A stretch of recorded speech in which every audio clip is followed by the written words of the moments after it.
All right, so welcome again to our peer support session this afternoon. We thank you so much for sparing the time and taking the time out from your busy schedule to join us this afternoon.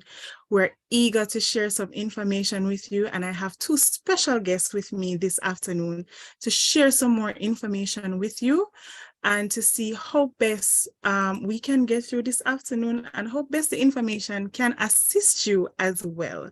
So with no longer ado, let me just welcome my co-host or my special guest this afternoon, Mr. Joseph. I'm going to give him the absolute pleasure to introduce himself to you and to give you some brief background as it relates to what he's doing and what he's here to talk to you about this afternoon. So welcome. Thank you so much, Chrisona. It's a pleasure to be here with you. Thank you for inviting us to be here. I'm a U.S. attorney in up in New York City in a place called Queens, and I've publicly shared my experience with depression with the legal community in the U.S. and around the world, and as a result of that, I go around and share my experience and my story because in the U.S. It's largely a topic that people don't speak of if they're attorneys. We try to portray an image or a reputation of being, really strong, really competent, and we don't want to show that we are human or that we have vulnerabilities. And so speaking out about my experience with depression has resulted in a lot of people wanting to hear my story because it's really not common for people to talk about it. And so I'm happy to share my experience, and part of my story involves forming a nonprofit peer support community in the US. And it's a global organization for legal professionals where we come together twice a week and we support each other in a non-judgmental environment, sort of like a call like this, where we would all have our cameras on, or some people would have them off if they wish, and we just check in and share with each other what we're experiencing and are there to support each other, not to judge each other, but to listen and be with each other, be present. And so I found a lot of power in connection and the power of a peer support community. And so I am inspired to share that experience, share that story with as many people as I can. I always thought that I would come to Jamaica one day. I didn't realize it would be by video. So I hope to one day actually visit in person. But it's really a pleasure to be here with you. As part of my journey, I'm also a student. I'm a student of Dr. Judy Kuriansky, who is my professor of psychology at the United Nations. And I'm working on a project in Dr. Kuriansky's class related to the power of connection and the power of peer support, particularly for communities where the number of mental health therapists and psychiatrists may be less than ideal. So it's more difficult to get access to therapists, where peer support can be a powerful tool. One thing that I'll note at the outset is in researching Jamaica for this talk, I've learned that the numbers, the percentages of people experiencing depression are lower than in the United States. And one possible reason for that might be that as part of who you are community and a sense of connectedness is more a part of your life than perhaps in the United States, where we feel more like we are isolated from each other, and it's more of a competitive, egoic type self society. So it's an interesting dynamic. So the power of community is a real thing, and the power of connection, and that's what I wanted to talk about here. And I'm sure that you all could teach me a lot more about the power of community and connection than I can teach you, but I appreciate the opportunity to share. I want to give Dr. Judy Kuriansky an opportunity to introduce herself and say hello if she'd like. She is here.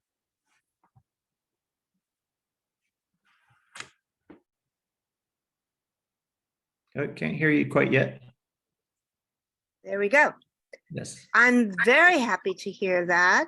I'll just say quickly that I'm extremely proud of Joe in my class about psychology in the UN. I'm proud of his combination of the left and right brain. He's got the left brain going with his legal community and the right brain going because he's very sensitive and caring. And the fact that he put together this support group is absolutely brilliant. For the idea he also said about community connection is supported by research, much literature. So bless you, Joe, for what you are doing for your community. And now for Jamaica, which, by the way, I just returned from, because I am the policy advisor for the Embassy of Sierra Leone, and we just appointed Rosalia Hamilton as our representative there, and she is doing an incredible job. That is how you got connected here. Jamaica is an amazing country and connected as an example of not only the CARICOM community, but for all of the world, and you're contributing to that. So I greatly appreciate it as the wife of a lawyer and a psychologist. Thank you for all you're doing. Thank you, Dr. Kuriansky. Appreciate that. So I'm happy to get started with a little presentation, and I will share my screen and my slides and see how this goes. All right, let's see. Share screen.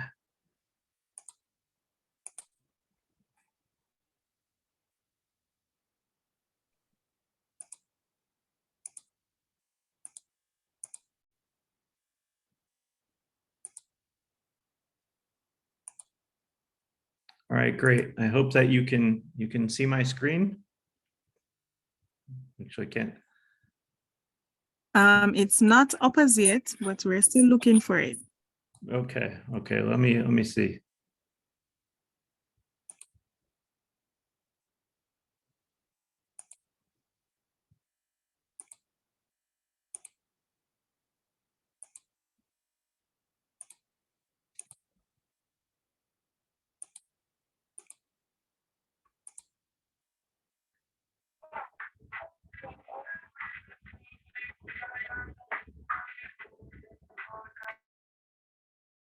I have it up, so if you want me to share the slides, I'm happy to do so.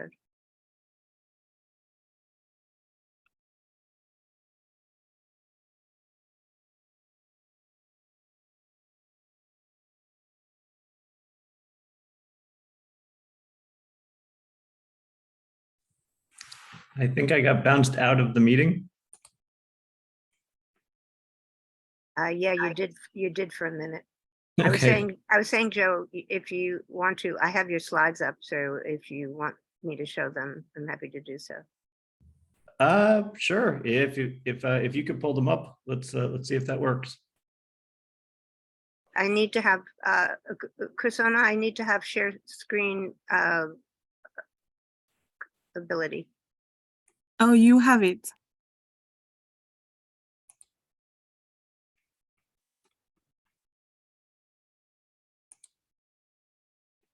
All right. Thank you so much. So that's the last slide. All right, great. Thank you, Dr. Kuriansky.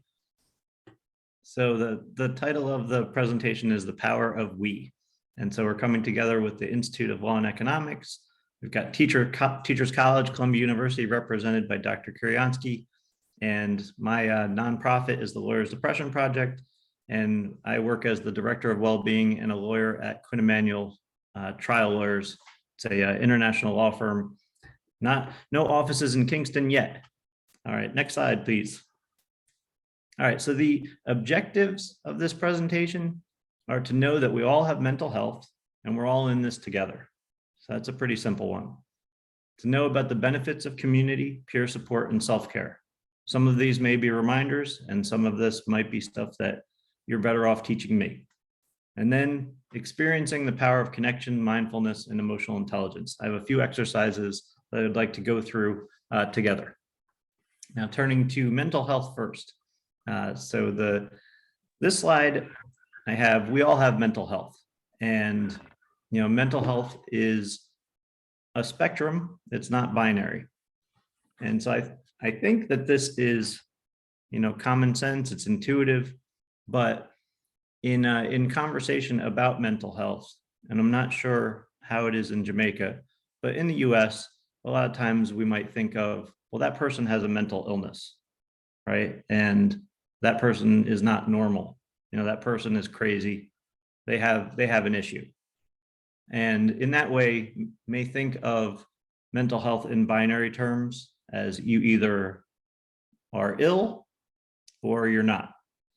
But the reality of mental health is that it's a spectrum, in that we may be healthy, we may be struggling on one day, not struggling on another day.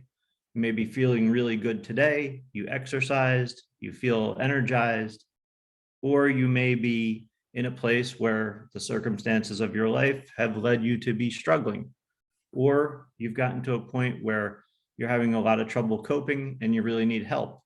And you might go to a doctor or a psychiatrist or therapist, and they may say, well, you have all the symptoms here of a mental health disorder. You have depression, or you have anxiety, you have schizophrenia. So you're on the far end of the spectrum where you're unwell. But I think the thing that we've all learned in terms of like the pandemic, right? Everyone experienced some level of anxiety, I would think. More people struggled with how they were feeling mentally. And I think people realize that it's not just some people have struggled with their mental health. We all can struggle with our mental health, and we all can thrive with our mental health. So it's on a spectrum. That's the point of this slide. So what I wanted to do to start is just a check-in, and you're welcome to use the chat and put in the chat, where you are on the spectrum today. 10 being the feeling the best, full of joy, full of peace, full of happiness, and 1 really struggling, near crisis. And you can see if we were to do that exercise where people fall on the spectrum, it should be along the range of 1 to 10. I'd say today I'm feeling like a 7 personally, 7 or 8. That's usually my baseline. But there are days where I struggle and have been below a 5. Chrisona's at a 5. And see, when you hear that from someone that you care about, you want to reach out and say, how are you doing, Chrisona? What can we do to, do you want someone to talk to, right? And you want to hear about what is it that's making them feel a little stressed or a little down. And so that's the idea of the exercise. And then I have this little quote here from an unknown source. Don't be ashamed of your story. It will inspire others. And so I would like to take just a few moments to share my story with you. And basically it goes like this. I was a young lawyer working in intellectual property law, so doing patents and trade secrets and stuff like this. So I understand that the Jamaican legal system and the US legal system are similar in ways and different in other ways, we both have common law systems, so they're based upon case law. We both have constitutions. I understand that Jamaica has a unitary system and the US has a federal and state system. But for purposes of this story, I don't think the differences between our systems matters too much. I was just working in a law firm, doing legal work, and I started to, for unknown reason, feel like I was not getting good rest. I would wake up in the morning and felt like I didn't get a good night's sleep. And this happened for days and then weeks and then months, where I just felt like I was not getting any sleep and not feeling energized when I woke up. I was feeling very lethargic and very unrested and exhausted. And I was having trouble focusing on my work. Even though I was doing good work at the firm, I was having trouble focusing. It was started to dwell on my thoughts, ruminate on my thoughts, think of things over and over and over again, until it was making me feel sick and unwell. So I went to my doctor and I said to the doctor, you know, I'm feeling exhausted all the time. And the doctor didn't know what was wrong with me. You know, in the US, our primary care doctors are not necessarily trained in psychological conditions. So psychiatrists are the more appropriate doctor to visit, although some primary care doctors have training. My doctor didn't know what was wrong, thought that I might have a sugar or pre-diabetes issue. And so I started to do testing my finger with the glucose test strips to see what my sugar was. And I just kept getting worse and worse and started to feel like my work was not fulfilling, that it was meaningless or pointless. And I started to think that, you know, everything seems more pointless and meaningless. And I started to like lose hope and started to conclude that maybe it was my job that was so meaningless and unfulfilling that I should leave it because it was making me sick. So I ultimately reached out to my my diabetes specialist and said, you know, I'm going to leave my job tomorrow. Yeah, exactly. Existential crisis. Depression would often arise to me through existential questions. You know, what's the point of it all? And feeling like things were pointless and hopeless. And so I reached out to my doctor and I said, you know, I'm going to quit my job tomorrow because I feel like it's meaningless and it's making me sick. And I think I put in parentheses, but everything seems meaningless. And he wrote back and said, you have to come in tomorrow and see a psychiatrist. And so that was a real turning point for me, because when I went in to meet the psychiatrist, he went through a whole bunch of symptoms of major depression and like feelings of hopelessness, meaninglessness, weight loss or weight gain, you know, feeling irritable, dwelling on your thoughts, ruminating. And I had a lot of these symptoms and for many, many weeks. And so they said, okay, you have major depression and put me on a antidepressant called Lexapro. So I started taking Lexapro and over a few weeks, I started to feel better. And I went on to get over that bout of depression and really focused on my work a lot and was very productive for the next 10 years or so, became a pretty good attorney. In the US, if you make partner at a large law firm, that is considered to be, can be considered a successful achievement. So I made partner at a big New York City law firm. And I, from time to time, would go through bouts where I would feel unmotivated, lack focus, start asking those questions again. What's the point of all this? Why am I spending so much time in an office litigating cases between big companies? I don't feel like it's particularly meaningful or fulfilling. And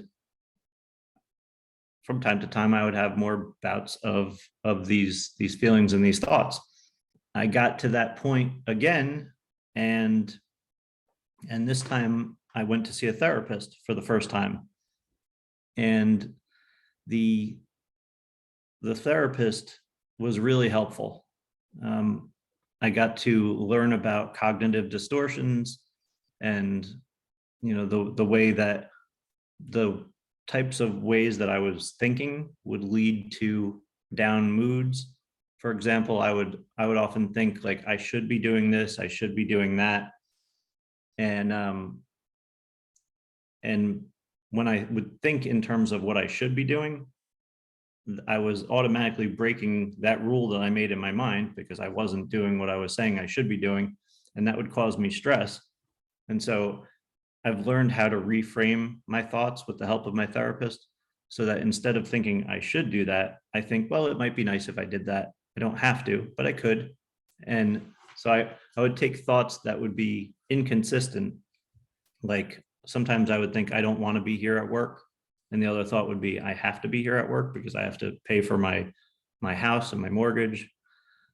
And those thoughts would cause me a lot of stress. I learned to put them down in a journal and reconcile them. So even though I don't feel like being here doing work today, I choose to be here. I choose to do it because it helps me pay my bills, and I can take breaks. I can go out in the sunshine and take a walk. And so try to reconcile those thoughts on paper has been helpful to me to help my mood. So that's part of my story. I also had a spiritual awakening experience where I had I had pulled like several consecutive all-nighters working on a project for work. And as a result of that, I had lost the ability to like think at an airport, and I had to get through the airport by relying upon, you know, the help of strangers. Just good people at the airport helped me get through it. And then when I woke up from that experience, I felt like I was connected to everything, and I was just like in the state of like peace and joy and love. And after that experience, I started thinking of ways that I could be more of service and be helpful. So I shared my experience with depression with the legal community in the US through an article, and I connected with a whole lot of people who also have experienced mental health issues, and started this peer support community where we now have, you know, over 1,000 legal professionals from around the world who come together to support each other. And I have found more meaning in doing this type of work than I had in my original legal work. I've also started to think about self-care, and that's part of what I'd like to share with you today is what I've learned about self-care. So if we can move to the next slide. So here are some self-care reminders. So I think, you know, when we talk about self-care, it's really about loving yourself and prioritizing yourself. And what I try to tell people when I speak with law students and other legal professionals is that there's no project or case that you'll ever work on that is more important than you. And so make sure that you prioritize yourself, love yourself, and take care of yourself. You don't need to sacrifice your health. You know, a lot of times, at least for me, I thought I needed to sacrifice to achieve external external validation, you know, success in the eyes of the world, be a partner at a big law firm, to achieve financial security. I need to not eat lunch. I need to skip on sleep, do all those things in order to make it, you know, because I wasn't good enough unless I was working 150% harder than everyone else. So that was sort of the narrative I was telling myself. But I think that the truth is that it's important to let go of those thoughts in our minds that tell us that we're not good enough, and choose to love ourselves. and to not be afraid. I like to say that you're perfect just the way you are. And I think that we each have a path that is unique to us, that there's no need to compare ourselves to others, because we don't know what the other person's going through. You know, you don't know whether someone is a 5 on the scale of 1 to 10 today, or if they're a 2. They may look like they have it all together, but they may be struggling. And I think it's important to know that we're good enough already, just as we are, because a lot of times if we have that underlying thought that I'm not good enough, I think that that plays out in our life repeatedly in the circumstances that we experience, where we're constantly trying to prove our worth to others, when really it's a belief that is incorrect. When you think you're not good enough, you're wrong. You know, the truth is that you are perfect just the way you are. And then listening to your heart. This is something that I've learned a lot about through my schooling with Dr. Judy and at Teachers College, that we all have, you know, all the answers that we're looking for are in our heart. And some people call it your intuition or your heart or your soul or your higher power. But people access this in different ways, through stillness or silence or meditation, but just listening to an inner voice inside of you that knows the answers, that knows what's really important. And then I have a quote from Gandhi: "Be the change you want to see in the world." And it's not because you have to. It's not because we have to change the world. It's because, we want to, or we're called to. I think that each of us has a calling and a unique purpose that we can find if we listen to our heart. And then I've also learned along the way the importance of forgiveness and giving up attack thoughts and letting go of fears. So I have this forgiveness practice, which is basically I go through all of the different people and things that I'm upset with or that anger me, and I forgive them and pray for them and let it go. And it's really a nice way to unburden all those thoughts. And then the last thing is being here now, being in the present moment with an open and curious mind, I think is a way to let miracles unfold, as opposed to being judgmental or being caught up in thoughts about the past, like regrets, or worrying about the future. If we're here, right here in this moment, observing, our breath, observing what's in our surroundings, and just being with an open mind, I think that's where a lot of beauty can unfold. So thank you. Next slide. Now I just wanted to shift to the benefits of community and peer support.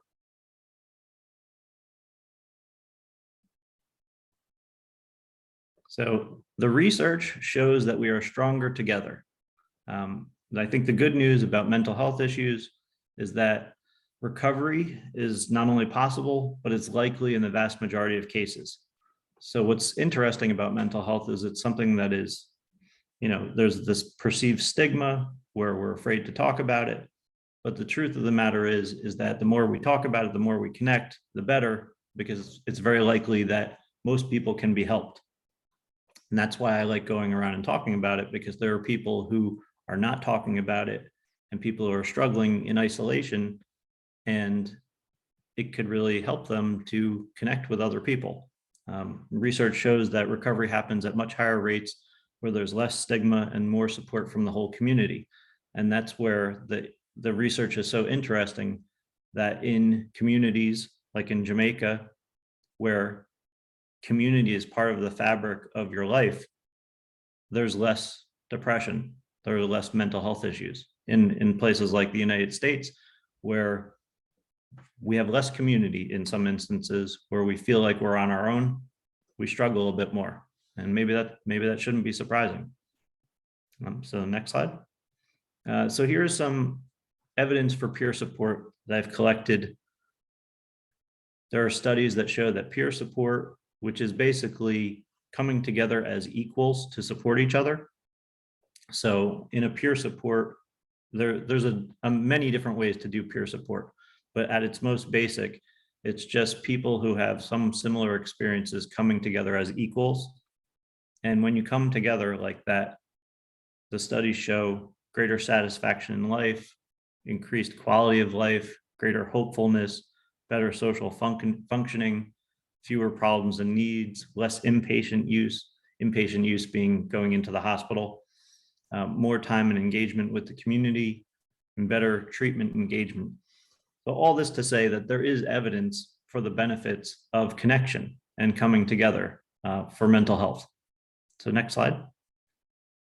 And now I wanted to go through a couple experiences with you, or activities, because I think that through experiences and activities, we can learn more than just listening to someone speak.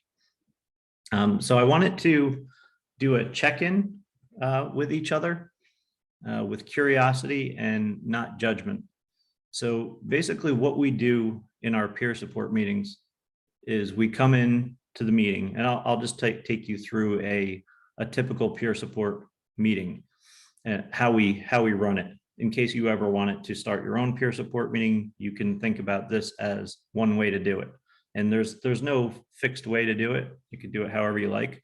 What we do is we have one person that we call the facilitator, and the facilitator starts the meeting up and sets the guidelines for how we're going to proceed. The facilitator says, okay, thanks for coming. This is a Lawyers Depression Project peer support meeting. Remember, we're not mental health professionals. This is not therapy. We're not here to fix each other. We're here to listen and support each other. The basic rule is just be kind, and no one person should monopolize the call or the time in speaking. And then we go around and we check in with each other, and people share whatever is on their mind, something that's challenging for them, something that's on their mind at that moment. And I was thinking of doing an activity here, but given that we're recording it and people may not feel comfortable sharing, I thought maybe I'll just talk about how we do a typical peer support meeting. So people check in, and I think they quickly realize that they're not alone with whatever issue they're dealing with, because as it tends to be, there are other people on the call who can relate, who've gone through a similar issue in their life. Maybe they're further along where they've resolved that issue. Maybe they're currently going through the issue, or they can relate based upon something they're going through. So people quickly realize that they're not alone. And that's one of the real benefits of peer support, is you realize that when you came into the call, maybe you were on your own dealing with an issue and you thought that you were the only one dealing with it. And then you quickly realize that there's a lot of people who are dealing with, struggles. And I saw that Dr. Judy is willing to participate in the activity. Do you want to chime in with something that's been challenging for you and something that you're grateful for in this moment? Yes, and this may relate to other people, but it's been very difficult for me. I'm doing the proofs for 2 volumes that I'm doing. One is about migration and the other is about technology. And I'm having a very hard time finishing because I'm such a perfectionist that I'm looking at a chapter over and over and keep editing and editing and editing, and I can't submit it. And it's becoming a problem. Well, thank you for sharing that. And as we do in peer support, sometimes we use active listening, where we listen and then we might repeat back a little bit what we heard. So, I hear that you're struggling with your editing, and that you're having trouble getting to a point where you can put down the pen, right? So, but we don't try to fix each other, right? So the lawyer instinct in me, or the engineer instinct in me, is to try to help, right? How can I help Dr. Judy? And so I might, if I were trying to help, I'd be like, well, why can't you just stop editing? Why can you get someone else to help you and come up with a whole list of potentials? But that may not necessarily be what Dr. Judy needs right now. She may just need someone to listen and be there with her, not to fix her issue, because she's smart. She's probably thought of all different solutions. And so we're not trying to fix. We're just trying to be present with someone. So That's is there, that's really, really, really beautiful. I mean, that whole exercise of active listening that you just did is totally brilliant. That's all about psychology and how people need to be heard. And then from what I've learned in being in the radio for so many years, being heard and knowing you're not the only one, just like you said. So there may be other people who are on your wonderful seminar right now who also are perfectionists and also can't finish. exactly. So like one of the things one of our really good facilitators does, he's actually a rabbi, but he's experienced in peer support settings, is he often will hear a share and then he'll say, by a show of hands, anyone else here ever have trouble putting down the pen and stop editing? And then like 5 hands will go up. And like you quickly realize like, okay, I get it. I'm not alone. This is not unique to me. It's a human issue. Well, are there hands? I don't see hands going. Maybe everybody could turn their camera on and see, I could see the hands and feel better. And are there any other perfectionists on the call?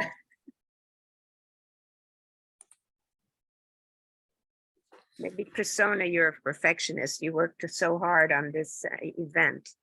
Help me feel better by agreeing with me. That is totally true. I was trying to find my raise hand feature. Oh, okay. Just turn your camera on and tell me I'm not the only one, and I'll feel better, like Joe said. Well, you're Yeah. not the only one. And I know another person, he's not here right now, but you've been introduced to him, Mr. Gutzmeyer. He is a perfectionist. He will spend like 2-3 hours just editing a document just so that it is quite perfect. So I do know what you're saying, and I do feel the same way. So I guess I need to try and adapt or work on that. Thank you. Absolutely. I can share that with you guys. I'm a recovering perfectionist. I'm letting go of it, but I was for a really long time. But so we often talk about pretty tough stuff in the meetings, right? So people might be experiencing, really hard times. And so what we do at the end of the meetings, so that we go out on a bit of a high note, is we go around and check in with everyone, and everybody shares one thing they're grateful for in this moment or in general. And it's a nice way to end a meeting that may have been otherwise pretty challenging. So for example, I might say, I'm incredibly grateful to be here with you all and speaking with you. Incredibly grateful for, my family, my dog, and so many things. I've started a practice where before I go to bed at night, I go through a list of all the things I'm grateful for, just like basic stuff, like having food and a peaceful day. And that's really nice. It's a really nice way to end the day. It's a nice way to end a meeting. Dr. Judy, do you have anything you want to share that you're grateful for? Yes, I am actually very grateful for the new partnership that I'm part of between Jamaica and Sierra Leone that I mentioned before, and our honorary counsel, Rosalia Hamilton, who is part of this, making this whole thing happen, because she was on my class that you mentioned. So this excites me, the fact that we're going to develop a program about student exchange. Joe, you're going to be part of it. I'm grateful to you, Joe. I feel blessed that you came to my class, that you are doing this, that you are spreading your love and soul, that you are using those words. That I'm grateful for that. Oh, thank you. It's very kind. Chrisona, would you like to share gratitude? Sure. I'm grateful for the opportunity that Professor Rosalie Hamilton has passed on to us as well, so that you can share this information with our students, the incoming ones and the ones who will be leaving our programs soon, to let them know that one, even if you feel down, there is an avenue that you can go to share your experience and basically expel your emotions, so that you feel a little bit better about yourself, and to know that you're not the only one that is experiencing these things, and there is a way that it can be fixed, whether it's by yourself or just sharing with your peers will definitely help you. So Absolutely. that is what I'm grateful for today. Thank you so much.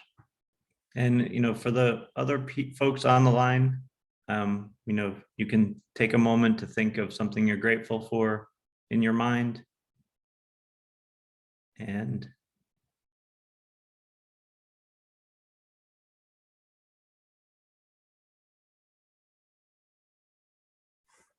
it's a helpful way to get you in a state of mind that is a bit more open and happy. Get access to your joy.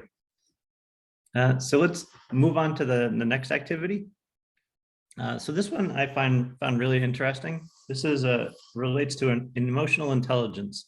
I took a course with Professor Terrence Maltbia at Teachers College, where I'm studying with Dr. Judy. His course is titled Leveraging Emotional Intelligence for Organizational Effectiveness. And he did this exercise with us, and I wanted to share it with you because I thought it was so fascinating. So I'm going to read two lists of words. So please observe how you feel and what thoughts come to your mind as I read each list. Okay, so the first list is, let's go back to the previous slide. We're going to stay on this one. The list is not on the slides. I have the list myself. So the first list, just listen to the words and observe yourself, how you feel, how your body feels, what thoughts come to your mind. Problem focused, rational, inflexible, reactive, blame, judgment, defend, know it already, afraid of change, win, lose. So it's problem focused, rational, inflexible, reactive, blame, judgment, defend, know it already, afraid of change, and win, lose. Would anyone like to share the feelings that they have or the thoughts that come to their mind? I may rely upon Chrisona and Dr. Judy.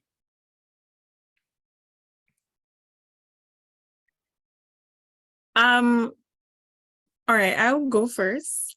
Okay. So for me, my reaction was a raise of the eyebrow and then a smirk and a laugh. Why? Because I realized that some of the words that you were saying related to me. In the case of either it's being work related or school related, I find myself either thinking about myself in that way or solving something to say, I am a problem solver. I can do this. Even when I thought it was hard before, but when you actually put yourself in the position to do it, then it becomes a masterpiece. So Okay. those are my reactions. Thank you. And how did you feel hearing the words? Some of the words I heard let me feel a little down, while some of them were uplifting to me. Okay. Thank you. And Dr. Judy, did you have any feelings or thoughts through that list? That was beautiful sharing, Chrisona. Thank you. And very intelligent and depth to it. I was more fascinated with what you shared than the words. I forgot about the words. The words made me very confused because, like Chrisona said, they were up and down. I was like happy, I was sad. I was like, oof, I'm so confused. My feelings are like all over the place. So I only was thinking, then I could only think and remember the last one, which was win and lose. If you asked me to remember them, that was the only one. And then I was thinking, oh my God, I'm way too focused on winning. And I started to think deeply about what does it mean to feel winning and losing. And it was just very emotionally charged. Very interesting. Thank you.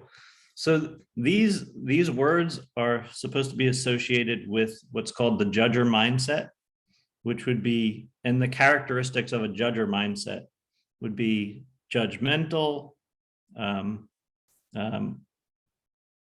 of self and others, reactive or automatic, blaming, either or type thinking, defending assumptions, focusing on statements, opinions, possibilities being seen as limited, mood being protective, and judger relationships tend to be win-lose, sense of being separate, fear of differences, debating, listening for right and wrong, agreeing and disagreeing, feedback being perceived as rejection. So this is what's referred to as the judger mindset in the area of emotional intelligence. And so we all apparently use the judger mindset sometimes. And in the legal profession, the reason I found this so interesting, in the legal profession, we use the judger mindset a lot. We are very much problem focused. We're very much rational, analytical. We're very much trying to make judgments. We're trying to defend our judgments. We're trying to make sure that we're right, not wrong, what we agree with, what we disagree with. We're trying to win cases. So very much along the judger mindset. And in the judger mindset, it can be an anxious mindset. It can be something that raises some fear, raises some cortisol, and makes you feel stressed. So I would now like to shift to the learner mindset for the second list of words. Yep, so back to the before you go, sorry to cut you. You do Yeah. have some responses from our participants in the chat as well. Not sure if you had seen those. There's some responses in the chat. Mhm. Okay, let's see. Problem focused, I think for me, rational for me, cogitated, afraid of change for me. Yeah, I think that, so some people were identifying with some of the words, right, that we read. So to me, that's maybe not that surprising because we're in a Institute of Law and Economics. You would expect people to be using their judger mindset, quite often, to be analytical and to be problem focused. Now let's try the second list. Okay, so I'm going to read the second list of words and now observe how you feel and what thoughts come to your mind as I read the list.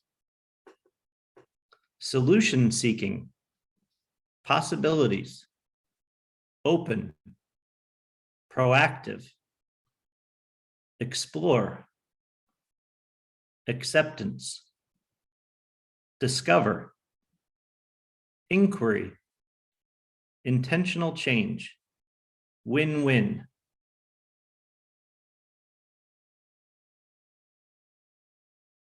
I saw Chrisona smiling. What do you think, Chrisona? What I'll say is you basically described me. Oh, No. that's awesome. So that felt like a description of you? Yes, I felt like it's each word just bring a different breeze to me. So yeah. That's beautiful. Beautiful. And Dr. Judy, did you have any reactions to this list? It made me so happy. I was just like, wow, that's fantastic. Yes, that's what I kept feeling. And I thought, yeah, like Chrisona, I agree. That sort of more describes me than the the judging person, although I certainly know from all my years involved in the legal community and being married to one, it's all, this is the left brain that judges and the right brain that's free and let's do it and let's risk and all that stuff. So yeah. Absolutely. Thank you. Thank you Thank for you. that. Thank you, Dr. Judy. So the learner mindset, the characteristics associated with the learner mindset are accepting of self and others, responsive and thoughtful, responsibility, both and or thinking, questioning assumptions, question focused, possibilities seen as unlimited. The mood is curiosity, and the learner relationships are win-win, sense of being connected, valuing differences, dialogue, listening for facts, feelings, commonalities, and feedback perceived as valuable. So these are two different types of mindsets that apparently we all use to some extent, and some more or less. And what I found so fascinating about this when I was sitting there in this class, Dr. Maltavia's class, is that we spend so much of our time in the judger mindset in the legal profession, and very rarely, at least in my experience, do we find ourselves in the learner mindset where we're more open. I think when you come to like win-win, maybe when you're dealing with settlement negotiations, you're trying to resolve a case together, trying to be creative, that can come up. But I spend a lot of my time in the judger mindset as a lawyer. And I think that if we can learn as lawyers to be aware of what mindset we're using and shift from the judger mindset to the learner mindset more often. For example, you don't need to take the judger mindset home with you when you go after work. You can leave it and be much more open and curious.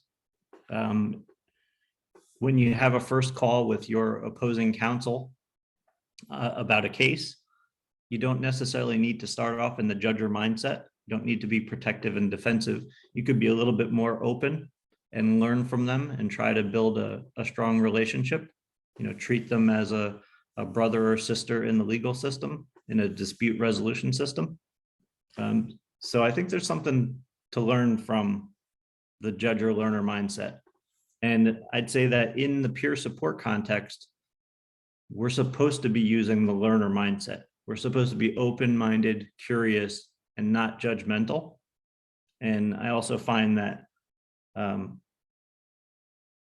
there's a lot of joy that comes with spending time in the learner mindset, which is just being open to possibilities and allowing the world to unfold as opposed to judging everything. And I think that collapses the possibilities. But that's kind of a metaphysical conversation. So let's move to activity 3. So this is for those who are already aware of mindfulness and meditation. This will just be some basics. But for those who are not familiar with it, it can be really helpful. I've found that in dealing with depression and like mood issues, mindfulness has been really helpful for me to like find peace of mind. And so I thought of doing 2 things. One is I can walk us through a breathing exercise, like very basic stuff. And so a way to get out of your thoughts is to focus on your breath. So sometimes I would find myself in the law firm and I'd be very anxious or I'd be dwelling on something. And I would just move to a separate chair and focus on my breathing.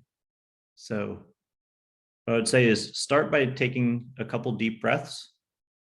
You can just do it yourself. Just like take 3 deep breaths.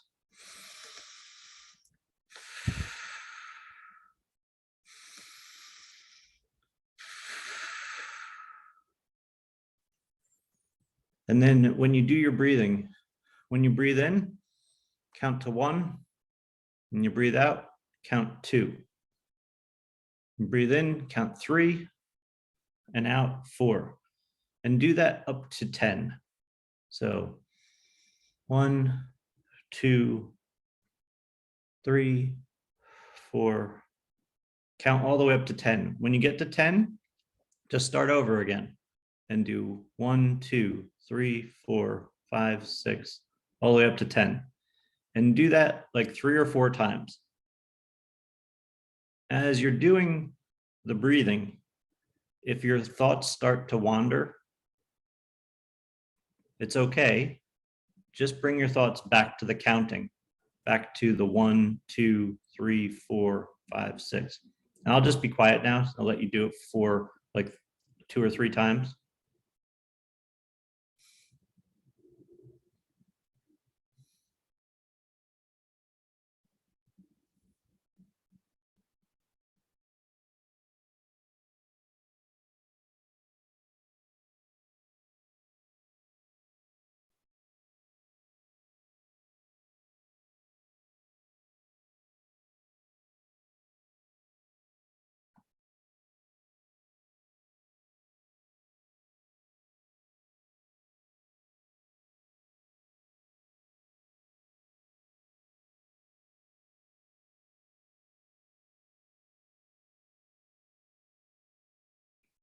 So I just did it 3 times, just counting 1, 2, 3, 4. And there's all different types of breathing exercises. But the point is getting out of your thoughts for a little bit and just coming back to your breath. It gets you into the present moment and gets you out of your thinking mind. And so that can be a nice relief from anything that's causing you anxiety or sadness. Just getting to the present moment and breathing. Because in most cases, there's nothing really in the present moment that is that much of a threat to you. I mean, if there is a threat to you in the present moment, you obviously want to deal with that and move. But generally speaking, we cause a lot of our stress and suffering with our thoughts. So getting out of your mind and into the present moment with your breath is a very powerful thing that is a core of mindfulness and a lot of ancient traditions. So now another part of, you can also do something that's called like a body scan instead of focusing on your breath. So you just, like, if you're laying down before bed and you're having trouble sleeping, you might focus on your feet and feel the sensations in your feet. And then focus on your ankles, feel the sensations in your ankles, and then your calves, and then your knees. And you can focus on each of your body parts from the tip of your toes all the way up to the top of your head. And then you can do it in reverse, go from your head down to your toes. And just focusing on your feelings in this moment can be very relaxing. And if you go from your toes up to your head, from your head down to your toes, and do that several times, if you're like me, you'll often find yourself asleep because it's so relaxing just to focus on your present feelings. And you can add gratitude in there. You know, you can focus on the feelings in your feet and give some gratitude for your feet carrying around all day. You could do that for each of your body parts and your mind. So that's sort of breath focus. And then there's this concept of awareness of our thoughts, feelings, observations, and sounds. So if you just, part of mindfulness is being the observer. So if we are still and we just observe what we're thinking right now, you can observe your thoughts. So let's just take a moment and be quiet for a few seconds and observe what thoughts come into our mind, what feelings we have, what we observe, and what we hear.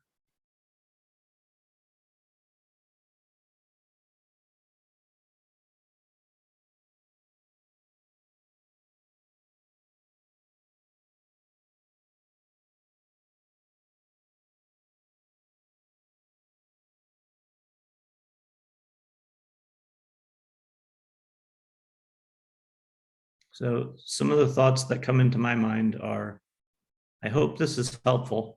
I wonder if the people in the audience are appreciating this. The feelings include, I'm a little bit hunched over in my chair here, but I'm feeling pretty good, pretty happy.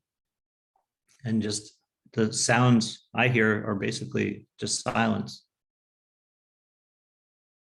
I can hear maybe some birds in the distance. But any type of exercise where we are still and just observe our thoughts and we observe our feelings. Thank you, Dr. Judy. And we observe sounds. These can be really helpful exercise to get us back into the present moment and out of our thoughts. And I think a great question to pose at the end of that is, who is it that's aware of these thoughts, feelings, observations, and sounds? Who or what is aware of our thoughts and our feelings and our observations and our sounds? And Dr. Judy says God. And so that is, I think, correct. People have all different perceptions on the answer to that question. Maybe consciousness, awareness, oneness, God, higher power. But I think the really useful thing for me in the mental health context is that I realize that I'm not my thoughts. And so when I observe thoughts, I can observe like angry thoughts or mean thoughts, and I don't have to identify with them, or fearful thoughts. Like I might have a thought come up like, oh, I hope that I'm doing a terrible job in this presentation. And maybe nobody's really appreciating it or getting it. I'm not doing it right, or I'm not the right person to be doing this because I'm not a mindfulness teacher. But those are all thoughts that are being generated, and I can observe them and I can say, I don't want to identify with them. I actually think that Joe's a good guy and he's trying to do a good job, and people here maybe, like Dr. Judy says, maybe this is valuable to people. So I can challenge those thoughts and I can replace them with, beneficial thoughts. But I think the beauty of it is creating that space between our awareness and the thought. And in that space, I think comes the power to choose. So when a thought arises that is fearful, you can choose whether or not you want to identify with it, or you can choose a loving thought or a curious thought. And so I think we all have that power to observe our thoughts and observe how we react when like someone says something to us. We can observe like immediately, we might feel triggered. We might feel like, oh, I need to be right. I need to defend myself. Or you could just observe it and be like, well, why is it that I'm getting so upset? Why do I need to be right? Why do I need to prove this person that they're wrong? Maybe I just want peace. Maybe I'd be happier if I was at peace than right. So I start questioning, why do I need to be right? And why do I need to prove my point? Why isn't my priority peace and joy? And how do I get to that priority? I don't necessarily have to prove I'm right to everybody. So just some food for thought. Let's move on. Okay, so now I just wanted to end with some resources, before we get to any questions and answer. So when I try to help people in my community who are dealing with mental health issues, I always say that the first thing is doctors and emergency care. If you're in a crisis, you need a doctor. You need to go to a hospital. You need to, if there's an emergency hotline, dial it. Then if it's less of an emergency, but you've been dealing with a mental health issue for a period of weeks or months, like I had been, psychiatrists can be really helpful. A psychiatrist is someone who can diagnose a mental health issue, can say, okay, you've got all the symptoms of depression. You've got all the symptoms of anxiety, generalized anxiety disorder, bipolar, a whole list of mental health conditions, and they can prescribe medicine. There are psychologists and therapists who they're not necessarily medical doctors, but they are trained in things like cognitive behavioral therapy. So you may think of them as someone who talks to you and listens to you and learns about the types of ways that you're thinking and helps you reframe your thinking in a healthier way. So like I mentioned about the way I would always think like I should be doing this, I should be doing that. A therapist helped me to think about that as, oh, it might be nice if I was doing that, but I don't have to. So reframing thinking in a more healthy way. And then after psychiatrists and therapists who, these are not either or, most of the people in our peer support community see psychiatrists and therapists. But in addition to that, community and peer support can be really helpful.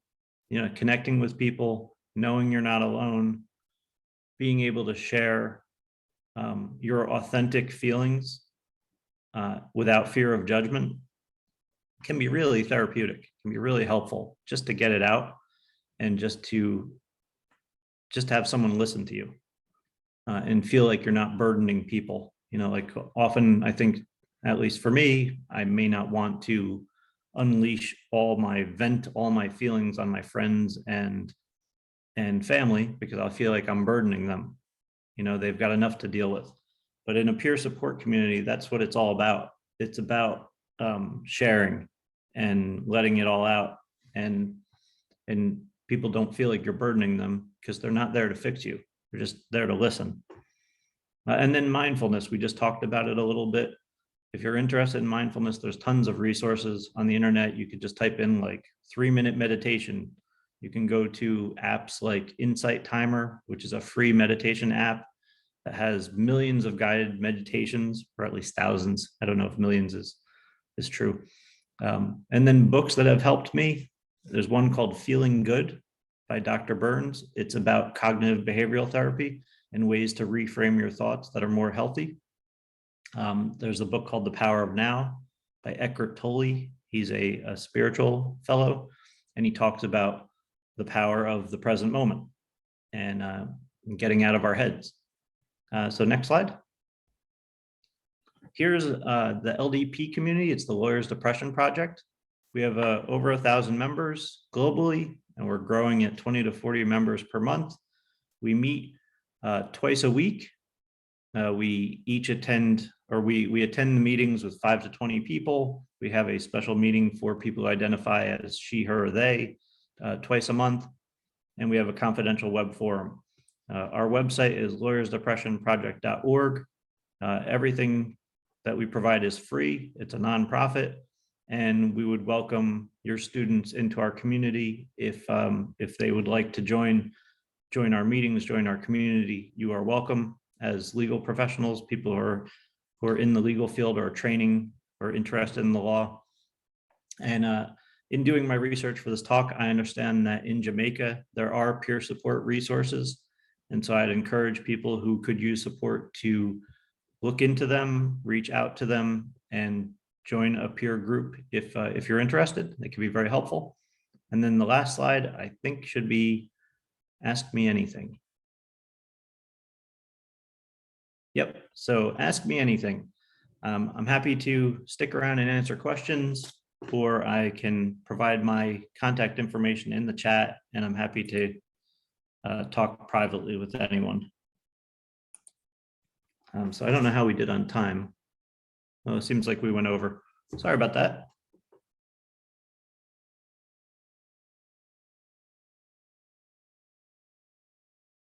That is the conclusion of the presentation. I'm happy to answer any questions. Thank you, Dr. Judy, for being with us. And I'm sure Dr. Judy would be happy to answer any questions too, if anyone has any. I just like to say that was brilliant, totally brilliant. I am so impressed with what you are doing to serve the legal community and the economic community. Because, as you said, traditionally, people choose those professions to really use their mind and not exercise their heart. Although I bet that the people who showed up today have a heart as well and really resonate with what you said. And making this video available widely, Chrisona, will be very valuable. I want you to share it with my class, your class, and with everybody in the psychology department and in the law school at Columbia. I'm happy to do so. Thank you so much, Dr. Judy. Thank you for being here. And bless you all in Jamaica. I'm just so impressed. As I said, we are working with Chrisona, your program, and developing this student exchange program to teach youngsters from Jamaica and from Africa, from Sierra Leone, entrepreneurship and mindset, like Joe is talking about. How to really be able to mix your left and right brain. So bless you, Joe. You have to be part of that. Bless you too. Thank you. Thank you so much, Chrisona, and thank you everyone for joining. All right, no problem, and you're most welcome. We are happy and elated that you had taken the time to come on and speak to our participants. And before you go, I just wanted to just remind persons of a few things that you would have mentioned earlier that I think resonated with me, and I know would have resonated with you as well. Just to ensure that you take care of yourself, do mental check-ins as well with yourself or even with your peers. To prioritize yourself, prioritize the love, ensure that you're not giving too much of yourself that in the end you cannot focus and be mentally well enough to achieve your goals at the end. So listen to your heart as well, because a lot of times, as Jamaicans say, if you follow your mind, you know you're not wrong. So just saying that to say, once you follow your mind, follow your heart, you cannot go wrong with it. But don't push yourself too much to a point where you cannot recover. All right. And just before you go as well, I just want to share something with you as well. The website that Joe would have mentioned, I would have shared it with you in your invitation. It's up on the screen now. So the membership is free. You don't have to pay anything for it. Correct, Joe? Yes, that's correct. And you can join. Exactly. So if you want to join the membership or the community that they have, feel free to log on to their website and just click the join now button and you're on your way. And I'm quite sure the sessions that will be there, that will be held, will be helpful to you, where you can share your thoughts and your experience and whatever is currently bugging you. And as Joe would have mentioned, I think sessions are twice per week, correct? Yep, two to three times.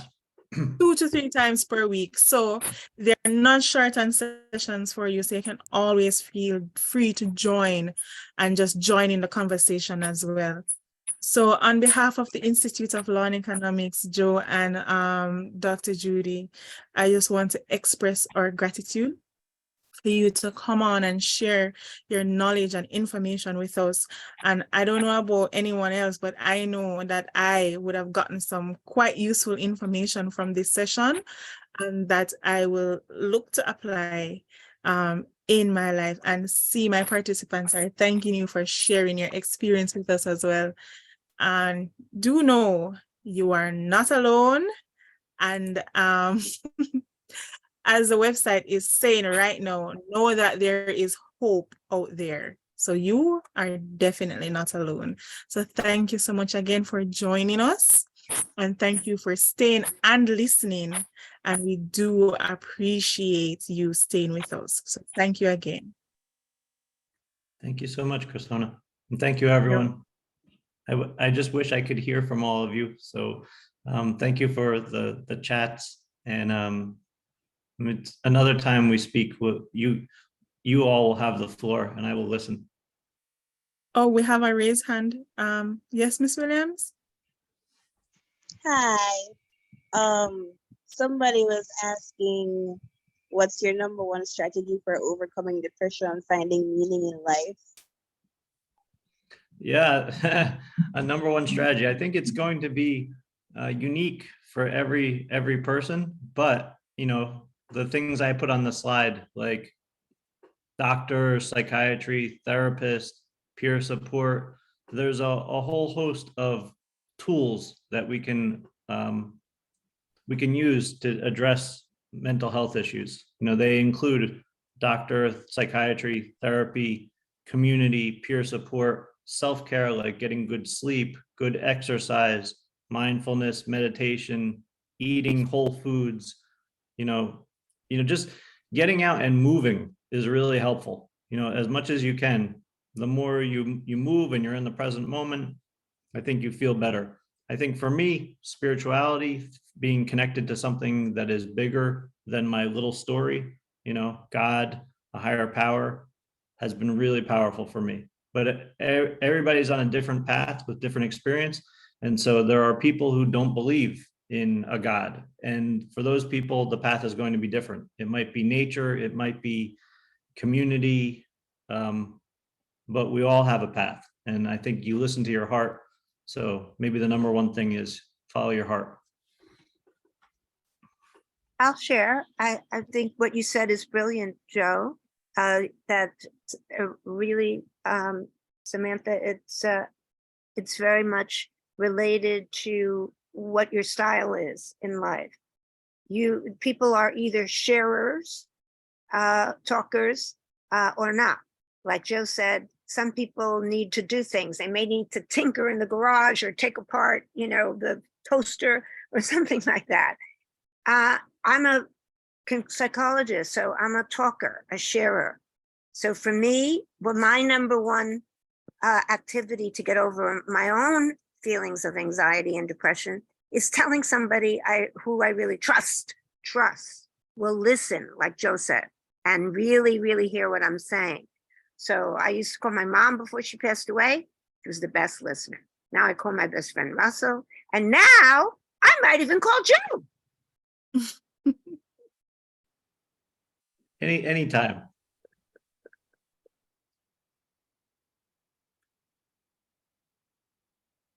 All right. Oh, there's another question for you. How do we develop and use emotional intelligence to deal with depression? Well, I would start by reading up on emotional intelligence. There are books out there on the topic. I would first learn about them. There are assessments, online assessments that you can take about emotional intelligence.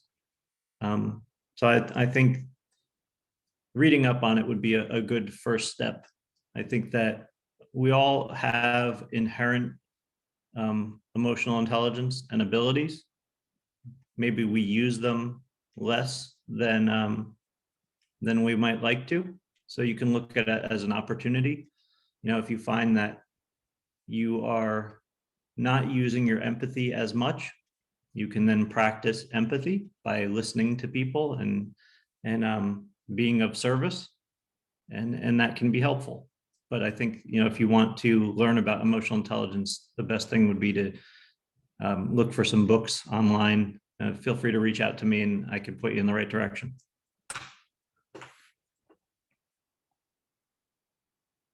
All right, thank you for that, and thank you for your questions as well.